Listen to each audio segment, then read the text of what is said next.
Hi everyone. Good morning. This is a Republic Day shock for me. I haven't come prepared to talk to you. But anyway, since you're all my children and in the presence of the chief guest, Shisom Vedagaru, who is a relative and also a guide and philosopher for me for a very long time. He's been with us for the past 30 years. So it's an honor for us to have him here on the Republic Day as the chief guest. Thank you very much. And speaking about the Republic Day, let me share a few facts about the Constitution. You all know that we have adapted to ourselves, we the people of India have adapted to ourselves a constitution, a written constitution for ourselves. That is in 1950, not 1947. 1947 we got our independence. 1950 we adopted a constitution, a written constitution, which says that India should be a republic.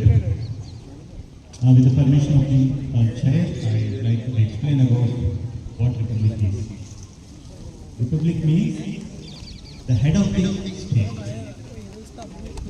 or the head of the country is chosen by the people, is elected by the people, in whichever form. It may be a presidential form or prime minister form, cabinet form. Manadi Westminster system. So, republic.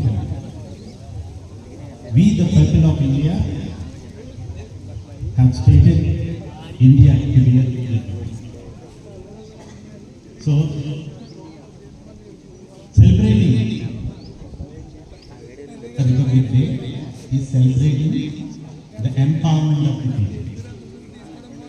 మనకై మనం ఇచ్చుకున్న స్వాతంత్రం, మనకై మనం ఇచ్చుకున్న ఒక విలువ, మనకై మనం ఇచ్చుకున్న ఒక కాన్స్టిట్యూషన్. అంటే భారతదేశం యొక్క పవర్, భారతదేశం యొక్క హక్కు ప్రజల మీద వచ్చింది. So that's the reason why we call India republic.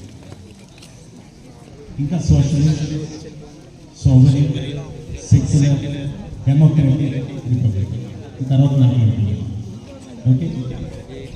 If you are interested, I think you can browse to the internet, which can convey the message better than me and in better.